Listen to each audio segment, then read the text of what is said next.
Olá, essa será uma aula para tratar em particular da lei de Faraday. Eu diria que é uma aula bônus com uma aplicação simples. Então eu pretendo não me estender demais aqui. Tá? Você pode encontrar ou até mesmo fazer experimentos muito simples de demonstração da lei de Faraday. Lá por volta de 1831 essa lei foi descoberta, hoje escrita na forma diferencial aqui, que nos interessa mais. Foi descoberta por Michael Faraday e Joseph Henry. Então, Henry dá unidades de indutância hoje em sua homenagem. E o sinal foi introduzido nessa equação, na forma do enunciado em 1834 por Emil Lenz. Tá? Esse aqui em inglês, americano e alemão. Tá? Então são três cientistas aí. E o Michael Faraday é conhecido como um dos maiores experimentalistas, se não o maior, provavelmente o maior experimentalista de toda a história da ciência, pelo menos da física. Tá? O que nós queremos fazer aqui? Tá? Nós queremos a forma integral. Embora em muitas situações a forma integral é conhecida, é apresentada primeiro, a maior parte dos livros apresenta a forma integral primeiro e depois deriva ou calcula ou demonstra a forma diferencial. Nós vamos fazer o contrário aqui. Tá? Para todos aqueles que têm interesse em se aprofundar em discussões a respeito do eletromagnetismo, eu recomendo fortemente este livro aqui, ó, que é o Classical Electrodynamics, tem versão em português. Essa é a terceira edição, é do John David Jackson. Tá? Essencialmente, existem mais de uma edição. Na biblioteca da UFPR, por exemplo, deve ter a segunda edição, acredito. E o que muda essencialmente é a escolha de alguns tópicos, as unidades que aqui nesta terceira edição já tem sistema internacional, nas outras, se não me engano, ele usa mais o sistema gaussiano de unidades e tudo mais. Mas esse livro aqui, ele é uma verdadeira bíblia do eletromagnetismo. O que você não encontra aqui, ele te dá referências. E para tratar da lei de Faraday, por exemplo, ele apresenta isso nesta versão do livro, lá pelo capítulo 5, na página 208 ali, ó, deve estar ali, ó, Faraday's Law of Induction. Tá? Ele começa apresentando desde os limites da teoria eletromagnética no capítulo 1, passa pela eletrostática, magnetostática, neste livro aqui, apresentando métodos de solução, discussão de problemas, e aí vai para as equações de Maxwell, ondas planas, radiação, guias de onda, para culminar com a parte de teoria da relatividade e aplicações da teoria da relatividade no eletromagnetismo, ou na teoria eletromagnética. Tá? Claro que também é possível você ir até o capítulo, pelo menos na terceira edição do Elementos do Eletromagnetismo, não sei se isso mudou nas outras versões, do Sadico, você vai lá no capítulo 9, ele também discute a lei de Faraday como um dos primeiros pontos para apresentar o regime variante no tempo. Na aula anterior, nós apresentamos as equações de Maxwell como um postulado do eletromagnetismo. São leis naturais, historicamente foram desenvolvidas de uma determinada maneira, mas no final o que interessa é o conjunto completo. Mas historicamente você tem as leis eletrostáticas, magnetostáticas estudadas primeiro, depois vem a dinâmica com o Faraday e depois o Maxwell consegue unificar tudo. Mas isso é simplesmente uma cronologia da descoberta. A lógica do problema são as equações de Maxwell. Então vamos lá. O primeiro passo aqui é que nós queremos a forma integral, dada a forma diferencial. Tá? Então vejam só, nós vamos partir desta equação na sua forma diferencial, mas antes eu vou meramente estabelecer aqui ou colocar para vocês aqui alguns aspectos interessantes. Tá? Creio que todo mundo conhece o chamado teorema fundamental do cálculo.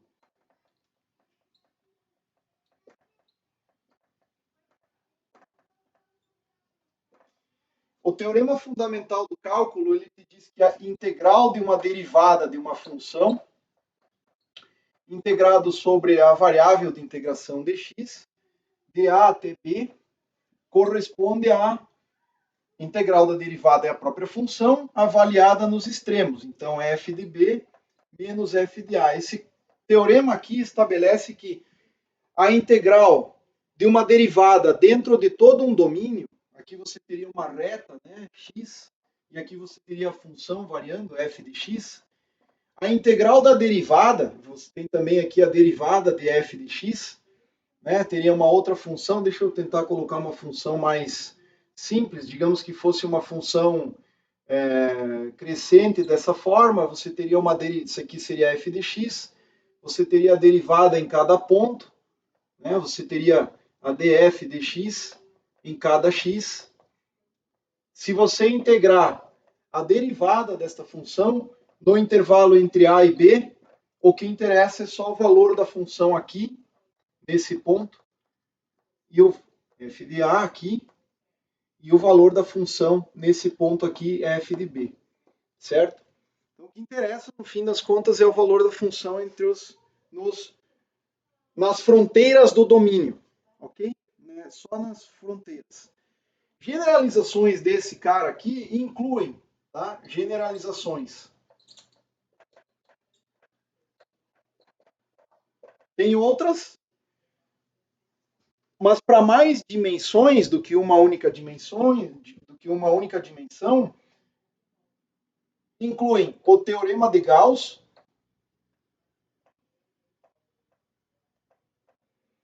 e o teorema de Stokes.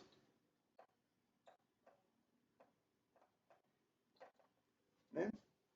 Que são dois teoremas importantes no eletromagnetismo. Então, basicamente, o que eu gostaria que vocês tivessem em conta é o seguinte, vejam só, o teorema de Gauss, que nós não vamos utilizar aqui, ele estabelece o seguinte, a integral, vamos colocar aqui a derivada primeiro, a integral da divergência de um vetor A qualquer sobre um volume, sobre todo este volume do espaço, tá? É igual à integral nas fronteiras do volume do valor da função avaliado naquela fronteira. A fronteira é a área que delimita o volume V. Ó, tem a cara de um teorema fundamental. Por quê? Porque você tem aqui as derivadas, no caso aqui a divergência, né, mas são derivadas integradas sobre todo o domínio, sobre dentro de todo o volume, é igual à função avaliada nas bordas. Superfície fechada aqui, porque é um volume, que engloba todo o volume. De quem? Da própria função, e aí produto escalar com o diferencial de área. Sempre lembre, né? Diferencial de área, dada uma área aqui, um elemento infinitesimal dA, o vetor dA é aquele que tem o módulo do infinitésimo e a ponta perpendicular à área, ou seja, tem um vetor unitário A apontando perpendicular à superfície. Né? Perpendicular à superfície. Então, você soma todos os valores da própria função, do próprio A, nos limites. Vejam que dimensionalmente, pense aqui que unidades de A, você tem unidades de A, vetor.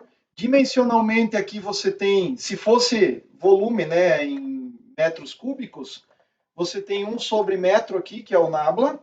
Então, o resultado dessa integral te dá o quê?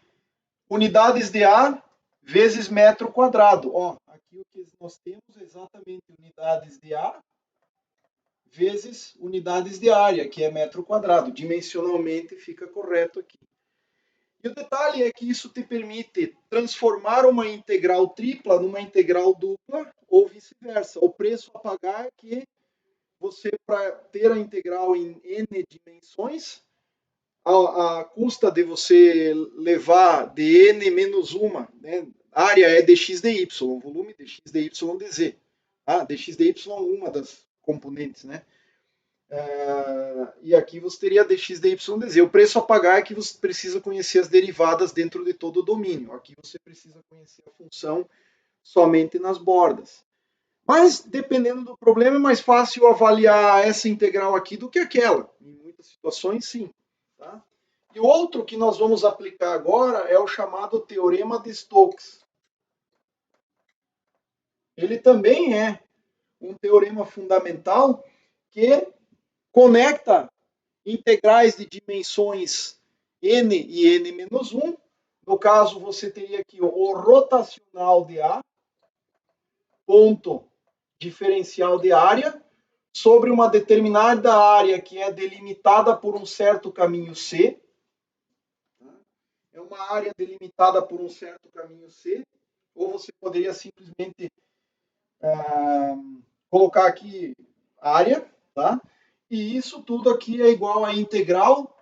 Vejam aqui, ó, você precisa conhecer as derivadas da função do vetor A sobre a área, e isso aqui te dá igual ao conhecimento no domínio da superfície do vetor área, ponto diferencial de caminho. Então aqui, olha, no primeiro teorema você tem um volume, aqui dentro você tem que conhecer a divergência, e aqui é a fronteira do volume, né? Então aqui, por exemplo, num certo pedacinho aqui você tem o certo dA, na fronteira desse volume você tem o vetor A em todos os pontos, né? Você precisa conhecer o vetor em todos os pontos aqui na fronteira, tá? E esta integral aqui relaciona a integral sobre a borda do domínio da própria função A, e por isso é uma integral fechada, porque é um contorno, tá? É igual à integral das derivadas dentro de todo o domínio, tá? O teorema de Stokes, ele te diz o seguinte, ó, mesma coisa dimensionalmente, você pode fazer análise, aqui você vai ter unidades de A sobre metro vezes metro quadrado, dá unidades de A vezes metro, e aqui você tem unidades de A vezes metro no sistema internacional. Então, dimensionalmente está correto. Isso aqui é um caminho C. E aqui essa situação é a seguinte, olha, você tem um certo caminho a percorrer, um certo C, onde você define os infinitésimos ΔL para fechar esse caminho. Essa é a fronteira. Você tem que conhecer quem aqui? O próprio vetor A na fronteira desse caminho. Isso dá na mesma que você integrar o rotacional de A dentro de toda a superfície. Detalhe importante, a orientação do caminho te define a orientação do dA, pela regra da mão direita, no teorema de Stokes. O teorema de Gauss não tem esse problema, porque o dA sempre aponta para fora do volume, e essa integral aqui é unicamente definida porque, ou seja, o lado esquerdo é unicamente definido, porque uma vez que você definiu uma certa superfície fechada, o volume interno é único, tá? Você define a superfície, o volume que está lá dentro é único.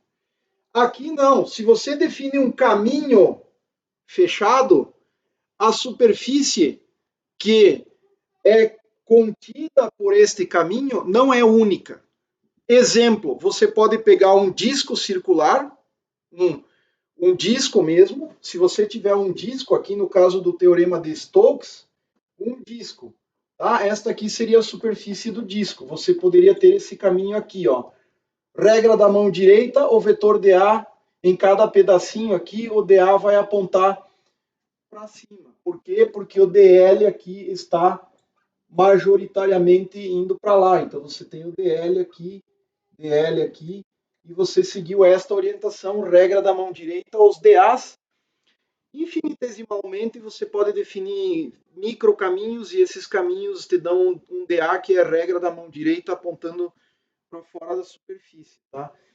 Mas se você definir o disco aqui, ó, ou o círculo, é uma área possível delimitada por esse caminho. Outra área possível é você pensar num hemisfério. Imagina uma bola, corta ela ao meio, tá? Você vai ter um caminho que delimita toda a superfície. O caminho é o mesmo que do disco ou do círculo que fica na intersecção entre esse círculo aqui, essa circunferência da metade da esfera e o plano, é aquele disco ali. Então, basicamente, mesma coisa. Você pode definir a orientação do caminho aqui, digamos, esse é o caminho C.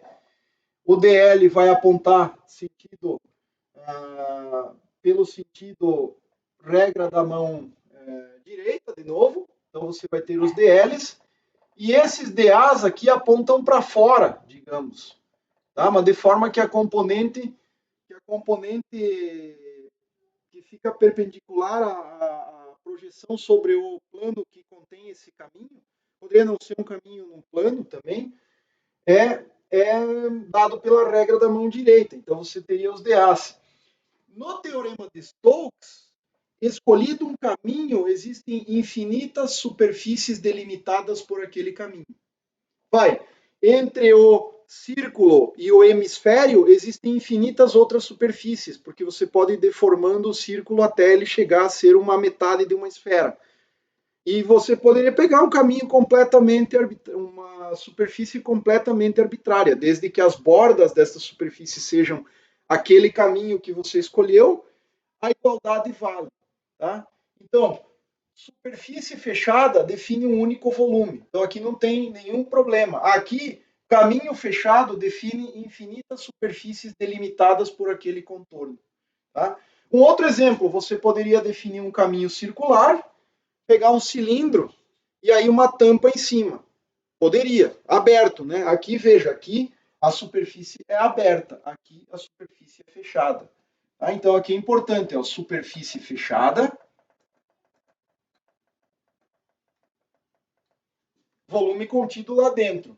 Aqui, ó, no teorema de Stokes, a superfície é aberta.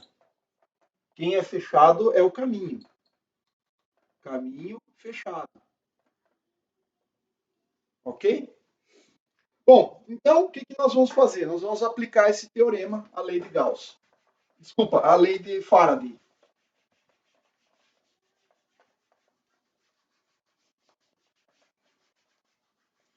Então vejam só. O que nós vamos fazer? Vamos integrar. Nós temos aqui a lei de Faraday, na sua forma diferencial.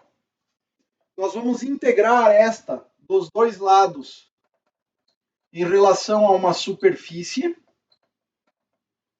numa superfície qualquer, aberta, tá certo? Isso aqui é superfície aberta. Se você fechar aqui, você pode mostrar que o resultado é zero, se você fizer numa superfície fechada, tá?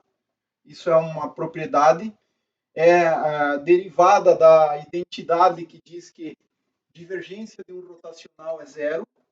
Então, divergência de um rotacional é sempre zero. Se você fizer uma integral de superfície fechada, você vai ter a integral no volume da divergência do vetor, que é o rotacional, só que isso aqui é uma identidade do cálculo que diz que é zero, que você pode demonstrar. Então, se você fizer a superfície fechada aqui, você vai ter zero, e isso é concordante com o fato de que a integral de superfície fechada de B escalar de A é zero, porque não tem carga magnética. Tá? Mas você pode demonstrar isso. Então, aqui o que você vai ter? Se você integrar de um lado, você tem que integrar do outro, menos dB dt, integrado sobre a mesma área, tá?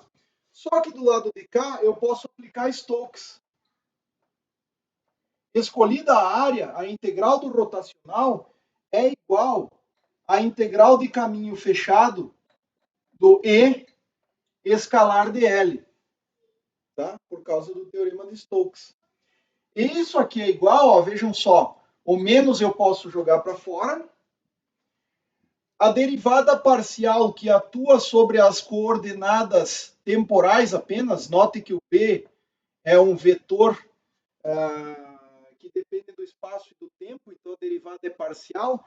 Na hora que eu integrar as coordenadas espaciais, supondo que a área é constante no tempo, que a área de integração é uma constante no tempo, eu posso comutar a integral com a derivada e dizer o seguinte, olha, então isso aqui é menos derivada total no tempo, porque daí depois de integradas as variáveis espaciais, isso aqui vira só função do tempo, integral de B escalar de A sobre a área A, que é uma delas, né, que é delimitada pelo caminho C. Você pode escolher qualquer uma, qualquer área delimitada pelo caminho C. Tá? Então, isso aqui é a lei de Faraday integral, lei de Faraday na forma integral.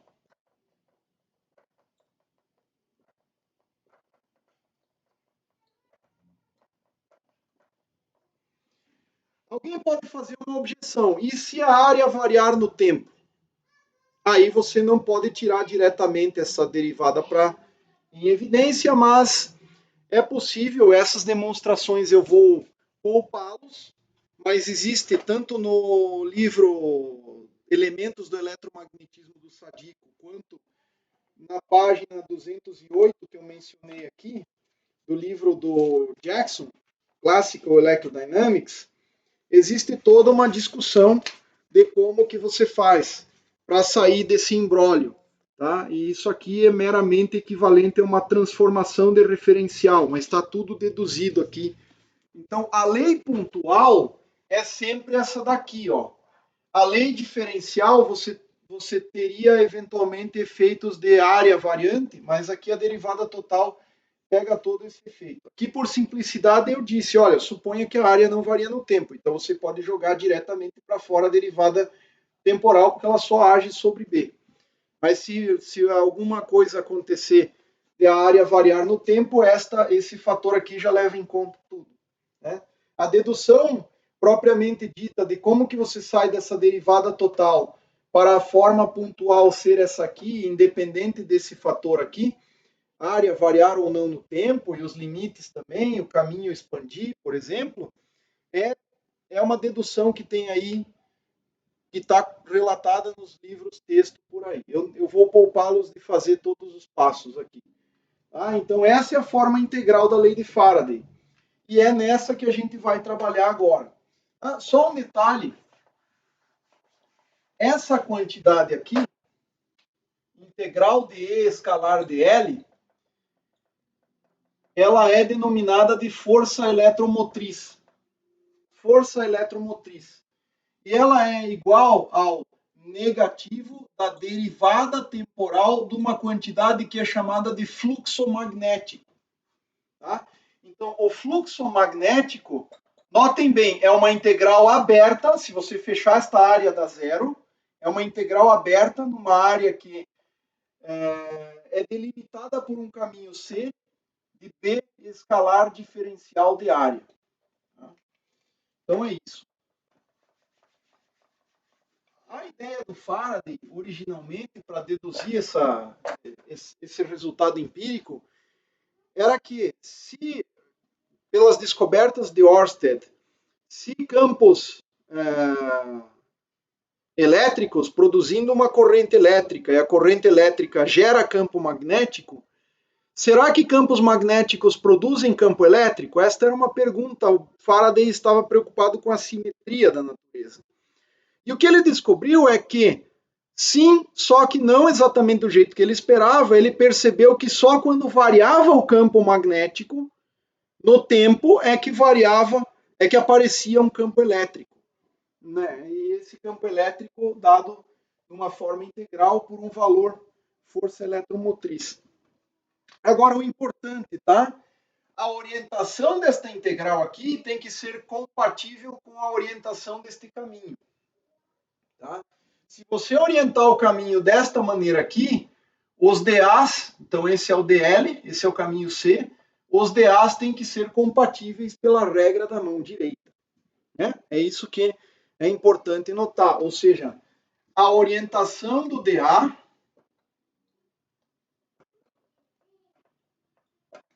deve ser compatível com a orientação do caminho, ou seja, através dos DLs. Isso é uma coisa muito importante. Tá? Bom, vamos lá para uma aplicação rápida aqui. Vamos usar essas equações na forma integral. São muito utilizadas, principalmente quando se refere a máquinas e transformadores e tudo mais. E o problema que eu vou colocar aqui, basicamente, é o seguinte. Então, considere uma espira de área A. Ela pode ser uma espira circular ou retangular, a gente já especifica isso. Tá? Então, considere uma espira de área A, cujo vetor área aponta. Estamos escolhendo, tá? Para fora do plano do quadro. Para fora do plano do quadro aqui. Eu poderia orientar aleatoriamente, mas suponha isso. Tá? Imersa, e ela está então imersa em um campo magnético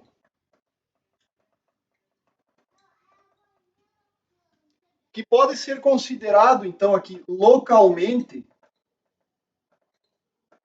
uniforme no espaço. Suponha que a espira é pequena o suficiente para não perceber variações ao longo do espaço. Uniforme no espaço e variante no tempo.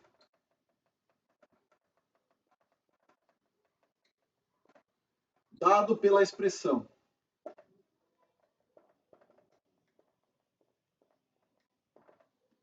B, vetor, igual B0 T sobre tal na direção Z. Então, o nosso plano do quadro para fora é a direção Z. Então, eu vou supor que o plano do quadro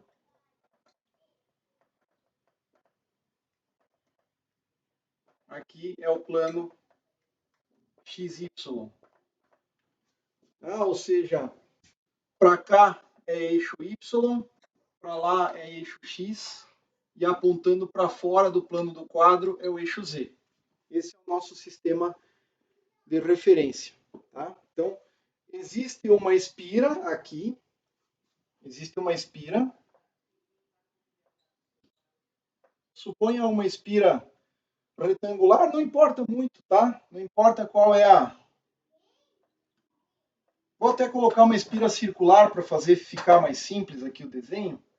Imagina uma espira circular, ela é pequena o suficiente, tá? E pela orientação do caminho aqui que a gente vai percorrer, isso define um vetor área apontando para fora. Então, o vetor área aqui, vetor A igual área na direção de Z, está apontando para fora. Aqui, olha, nós podemos ligar nos terminais dessa espira um multímetro, um voltímetro, na verdade, um voltímetro V. Suponha que aqui eu vou conectar o terminal mais e o terminal menos desse voltímetro. Suponha assim, você poderia colocar, em geral, tem que ser uma medida em corrente alternada, mas suponha aqui que por uma questão, esse exemplo vai dar um campo elétrico DC induzido, então suponha que isso não faça muita diferença, você ligou lá esse voltímetro em uma escala DC mesmo, né? Esse caso te permitiria, e você quer saber, né? Então considere essa espira no espaço. Note que o campo magnético ele é campo variante no tempo e ele permeia todo o espaço aqui, ó. Tá? Ele permeia todo o espaço, inclusive para o lado de fora aqui, ó, apontando para fora do plano do quadro. Tá? Então eu tenho o vetor B, que é uma função somente do tempo, nesse exemplo aqui, aponta para fora do plano do quadro. Tá? Então a pergunta que se faz é: determine o módulo da força eletromotriz induzida e o valor medido no voltímetro. Eu quero o valor medido no voltímetro com aqui módulo e sinal.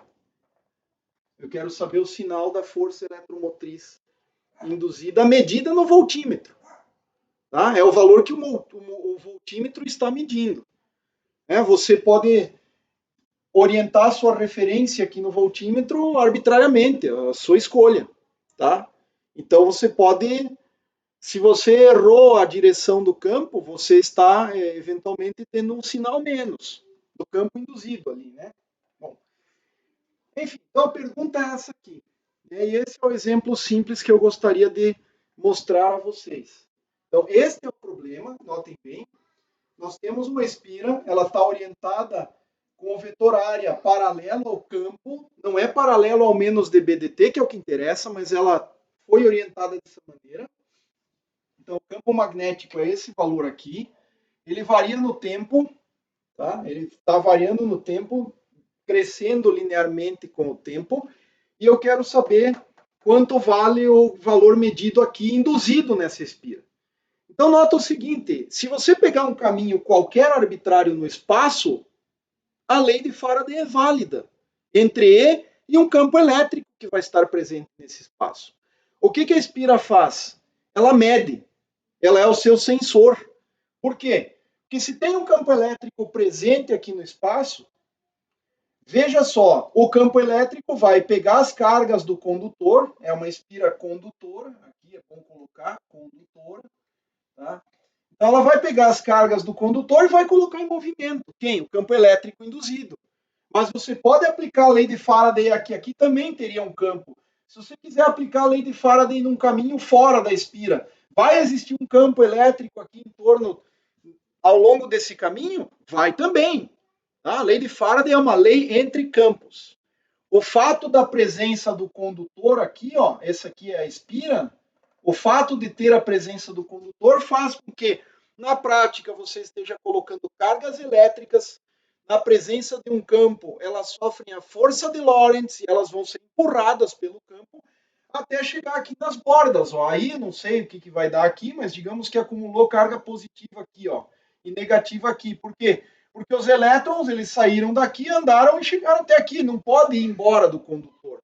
Não tem energia suficiente para romper, a menos que esse campo seja tão intenso que comece a haver faiscamento aqui nesta região. Mas eu não estou pensando nisso. Estou pensando que o campo é suficientemente fraco ou não é suficientemente forte para que você tenha faiscamento neste problema. Então vamos lá, o problema não é muito difícil. Tá? O que eu quero é ressaltar os aspectos de orientação de superfícies aqui e tudo mais. Então veja só o seguinte, o que nós vamos fazer? Integral num determinado caminho de E escalar de L é a força eletromotriz presente no sistema e você vai escolher qual é a orientação do caminho. O campo elétrico é um vetor presente no espaço. Ele é, eu vou chamar assim, entre aspas, absoluto, é o valor físico que está lá. Mas o dl você pode orientar para cá ou para lá. Você escolhe. Tá? À medida em que você escolheu o caminho, você também é obrigado a escolher a orientação da área total. Tá? Isso é importante. Você precisa ser coerente. Caminho, orientação da área. Então aqui, vejam só, isso aqui é igual menos derivada temporal da integral de B dA. Na área que é delimitada pelo caminho com a orientação apropriada para os infinitésimos de área. Tá? No nosso problema, o campo magnético ele é constante no espaço, então B é uniforme no espaço. Isso significa que eu posso sacar ele da integral e eu vou ter então a derivada de B em relação ao tempo, produto ponto com a integral do dA, por causa deste problema simples específico, onde eu não quero ficar tendo trabalho em integrar coisas variantes no espaço aqui, é para para que você enxergue exatamente o que acontece com as orientações das áreas e tudo mais, e no final das contas, o que eu vou ter? Menos dB dt, ponto, integral de dA sobre toda a área, é o vetor área, tá? Então, note que se você pegasse, por exemplo, um hemisfério, a área, ela seria a mesma que a área do círculo, porque você pode ter um dA desse lado aqui, que tem uma componente para lá e uma componente para cima. Aqui você tem uma componente para cima, essas se somam, mas a componente para cá se subtrai. Se você pegar os mesmos infinitésimos aqui, esse aqui é o diferencial de área 1, você vai ter um simétrico dA2 aqui, onde a parte na direção de Z superpõe e na componente transversa, que vamos chamar assim, elas se cancelam. Então, isso aqui, no final das contas, me dá a área da espira, que é onde eu estou interessado em calcular a trajetória. Eu quero saber a força eletromotriz induzida porque as cargas foram colocadas em movimento no trilho condutor ou no caminho condutor. Tá? Então, basicamente, eu vou ter menos dBdt escalar com a área. Que área que é essa aqui? A área da espira. É esse o caminho. Qual o caminho que eu vou escolher aqui? Vamos escolher o caminho contendo o condutor. Ok? Então, nós estamos escolhendo o caminho contendo o condutor. Bom, dito isso, veja só. O vetor área foi escolhido no problema para ser perpendicular ao plano do quadro apontando para fora. Então, se a área é desta forma, eu escolhi o caminho. Eu escolhi os DLs. Os DLs no meu problema são assim, ó, orientados dessa maneira. Ok? Isso é importantíssimo. Agora, se o campo que eu escolhi está orientado vetorialmente na mesma direção do caminho, os E.dls vão dar paralelos. E aí o resultado é positivo. Se eu errei a escolha do caminho e o campo está anti-alinhado ao caminho que eu escolhi, eu vou ter um resultado negativo para a força eletromotriz. Só depende da escolha do caminho. O campo elétrico, ele está lá, ele é assim, digamos, né? Digamos que o campo elétrico é assim. Agora, você pode escolher o DL assim, ou você pode escolher um outro DL assim. E aí você tem que fechar o DL ou assim, certo? Agora, o campo está lá. Então, note que, no final das contas, a escolha do sentido do caminho é que te dá o sinal disso aqui. Se você alinhar o caminho com o campo presente, se você alinhar os DLs com o campo paralelamente, isso aqui não pode dar outra coisa que não positivo.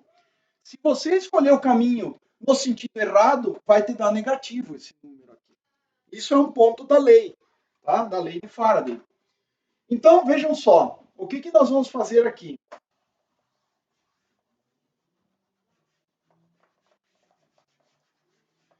Nós estamos escolhendo aqui entre esses dois terminais, é aqui que eu vou medir a tensão, através do voltímetro, nós estamos escolhendo um DL neste sentido, no sentido anti-horário. Por quê? Porque o vetor área está apontando para fora do plano do quadro. Então, eles são coerentes entre si. E aí eu posso aplicar a lei. Tá? Agora, a integral de E escalar dl, eu não sei quanto vale E, então eu não vou calcular isso aqui. O que me interessa é o valor da integral de caminho fechado. O que eu vou fazer? Eu vou pegar o negativo da derivada temporal de B e vou projetar sobre a área da espira. A área da espira aqui é a área total. Então veja que nem importa qual é o tipo de espira. Se é circular, quadrada, basta que o campo seja uniforme lá dentro dela, que o resultado vai ser o quê? Eu não estou também flutuando esta área. Vai ser o quê? A área é igual à área da espira em módulo vezes o vetor na direção de z. No caso da espira circular, ela vai ser π vezes o raio dessa espira, vou chamar de R0 ao quadrado. tá? Para a espira circular. Se a espira for retangular, você vai ter o Lx vezes o Ly para a espira retangular.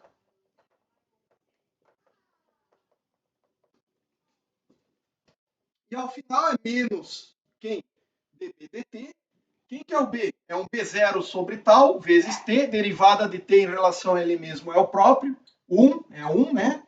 Então vou ter menos B0 tal, direção de Z, ponto área, que é quem? É o valor módulo da área na direção também de Z.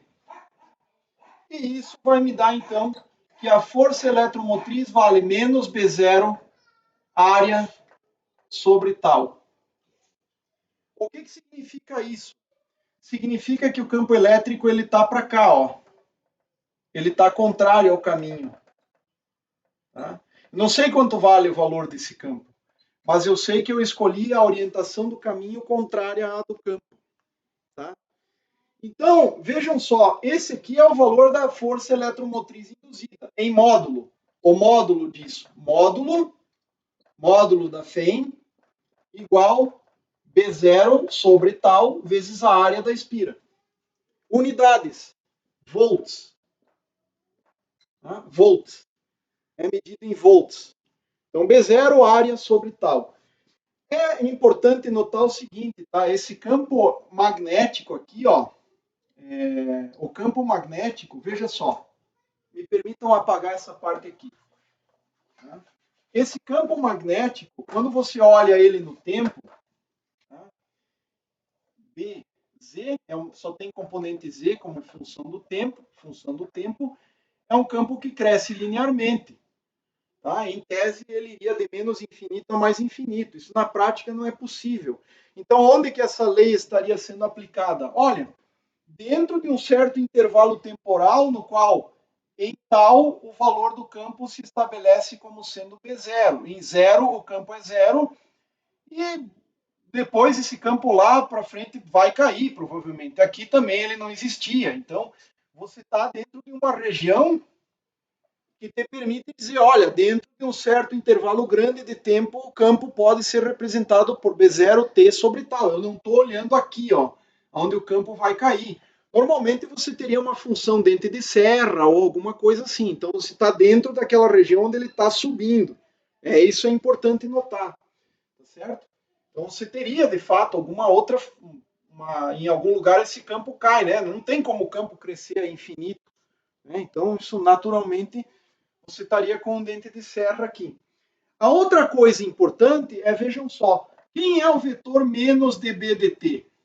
Menos dB dt é negativo da derivada temporal de B0t sobre tal na direção de z. Esse campo aqui não está girando, não está fazendo nada disso. Poderia ter um campo magnético com uma dependência tão complicada no tempo que o vetor B roda, ele fica girando lá. Pode. Dentro de máquinas elétricas você tem isso, inclusive. Tá? Polarização circular da luz, campo magnético, o elétrico também vai fazer isso, mas ele gira, ele roda. Né? Então, olha só, este vetor menos dB dt vai dar para nós aqui o seguinte resultado, menos B0 sobre tal, na direção de Z. Tá? E isso aqui é igual a quem? Ao rotacional de E. Então, esse vetor menos B0 tal na direção de Z, ele indica o vetor de, entre aspas, frequência angular de rotação do E, porque o rotacional que está sendo calculado que é igualado a isso. Então, naturalmente que esse vetor menos dB dt, ele aponta para dentro do plano do quadro, pela regra da mão direita, o campo elétrico circula em torno dele. Então, veja só, o campo elétrico, o vetor elétrico, ele está circulando aqui, ó, em torno deste vetor. Essas são as linhas do campo elétrico. Eu tenho que resolver essa equação para saber qual é a magnitude, mas eu sei que o campo elétrico circula assim, ó. Então, o campo elétrico está para cá. Ele está apontando assim. De fato, né? escolhemos o caminho no sentido errado, e por isso que deu FEM negativa, que nós escolhemos o sentido errado. Claro que em situações oscilantes no tempo é mais sutil de perceber esse tipo de erro de sinal, por exemplo. Né? Mas aqui nesse caso, nesse problema, veja só, o menos dBdt instantaneamente está apontando para dentro do plano do quadro, o campo elétrico instantaneamente está circulando neste sentido, regra da mão direita, circulando de tal maneira que o resultado é na direção do menos dBdt, o sentido de circulação. Né? Isso é muito importante que você perceba. E aí, vejam só, se o campo elétrico ele está apontando para cá, ele está fazendo o quê? Em termos de força de Lorentz, dentro do condutor, você vai ter carga vezes campo dentro do seu sensor. Então, se a carga é positiva, o campo está empurrando cargas positivas dentro do condutor estão se movendo para lá, cargas negativas estão se movendo para cá, contrário ao campo, e você vai ter então aqui acúmulo de carga negativa e aqui acúmulo de carga positiva. E aí o multímetro que você colocou com esta situação, ele está medindo aqui um campo que é orientado assim, aqui no gap, e que te dá uma diferença de potencial maior nesse ponto do que nesse, tá certo? Então o multímetro vai medir este valor aqui, módulo e sinal, o voltímetro vai medir, nesse caso, voltímetro V, o que ele mede? Ele mede mais V0 área sobre tal volts. Ok? Essa é a medida que você vai ter lá. Agora vejam só, se você curto-circuitasse esta espira, você teria o quê? Cargas positivas circulando para cá.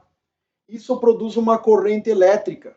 Uma corrente elétrica que em torno dela, vejam só, se você tirasse o multímetro e fizesse um curto-circuito, o que aconteceria? Você teria uma corrente elétrica circulando neste sentido aqui. Corrente elétrica circulando para cá. Tá? Você curto-circuitou esse terminal, aparece uma corrente I, que seria o quê? I igual esse B0A em módulo, B0A sobre tal, dividido pela resistência da espira, pela resistência do condutor. Tá? Então, esse R seria a resistência total da espira. Elétrica da espira. Né? Então, você teria uma corrente elétrica circulando ali. Agora, por que o sentido da corrente é aqui? Isso é uma interpretação que se dá muito frequente na lei de Faraday, tá? que é o sinal da lei, é a lei de Lenz. Vejam só, o campo magnético presente, ele está apontando para fora do plano do quadro e ele está ficando cada vez... Então, esse aqui é o B. Tá? Esse aqui é o B presente já. O B presente, ele está apontando para fora da espira. Então, você já tem um B magnético presente que está aumentando à medida que o tempo passa. O que essa corrente vai fazer? Vai produzir um campo magnético pela regra da mão direita. Então, o campo magnético produzido pela espira vai tender a cancelar o campo que está crescendo. Ou seja, o sinal, no final das contas, está te dizendo que o campo produzido pelo campo elétrico induzido na presença do condutor produz um movimento das cargas na tentativa de frear o aumento, de barrar a variação do campo magnético. O campo magnético inicial era zero, digamos. T igual a zero, o campo é zero. Começa a aumentar o campo. O que a espira faz? Reage, se tiver curto-circuitada, produzindo uma corrente que tenta contrabalançar o campo e manter o campo em zero. Ele tenta fazer isso, é tipo uma inércia do valor. Não consegue, tá? Mas o sinal é de tal maneira que o resultado do campo elétrico produzido tende a tentar contrabalançar a variação do campo magnético. Então, o campo produzido pela espira tenderia a se opor àquele campo que está crescendo. Está crescendo, quero colocar uma componente de campo para compensar o campo que está sendo produzido, que está presente lá, que está aumentando. Então, a tensão induzida, ela é de tal forma que ela vai produzir, se tiver um caminho condutor e um circuito fechado, vai tentar produzir um campo secundário que se opõe à variação do fluxo magnético. Porque aqui dentro da espira, no final das contas, eu posso integrar todo o campo e encontrar um fluxo magnético. Esse fluxo magnético estaria da forma que é campo vezes área, né? Então eu teria B 0A tal vezes T, esse que seria o fluxo magnético está aumentando. O que o sistema vai tentar fazer? Vai tentar produzir um fluxo secundário que tende a cancelar ou contrabalançar esse aumento. Né? Esse seria o termo. Então, esse é o significado do menos. Se opõe à variação do campo. Tá? Se opõe, não quer que o campo varie. Mas, no fim das contas, acaba variando. E eu preciso lembrar que essa situação onde tem o meio condutor lá. Tá? No geral, a lei de Faraday-Lenz é uma lei válida para campos E e B. Eu posso pegar um caminho arbitrário aqui no espaço, onde nem tem caminho, não tem caminho condutor, é simplesmente um caminho fictício. Eu posso determinar uma força eletromotriz naquele caminho, e aí, se tivesse cargas e condutores, aí você teria circulação de cargas, no caso de uma espira, mas não precisa ter. Tá? Então, nesse caso, nossa espira é o sensor que vai determinar para onde está girando, para onde está acontecendo esse campo elétrico. Então, note, né, na forma vetorial, menos dB/dt dá esse vetor aqui, e as linhas do campo elétrico circulam assim. Então, se você tiver carga, elas vão tender a ser arrastadas pelo campo. E se tiver circuito aberto aqui numa espira condutora, vão se acumular. E aí você pode medir a diferença de potencial induzido dentro dessa espira aqui. Esse potencial aqui, na verdade, ele é uma coisa distribuída que, se você deixar o circuito aberto, as cargas vão se acumular e vão produzir um campo exatamente na região do gap ali, é um campo que pode ser medido. E é aí que está o valor medido pelo voltímetro. Ok?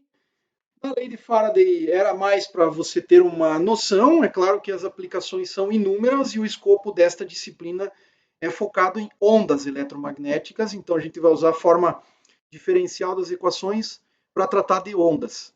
Tá? A lei de Faraday, eu tenho certeza que existem outros campos e outras disciplinas em que ela é bem aplicada e bem discutida. Então aqui é mais para dar uma noção e para que você entenda o aspecto de como que eu devo entender vetorialmente essas coisas aqui. Por isso o exemplo também foi tão simples. Termino por aqui, até a próxima.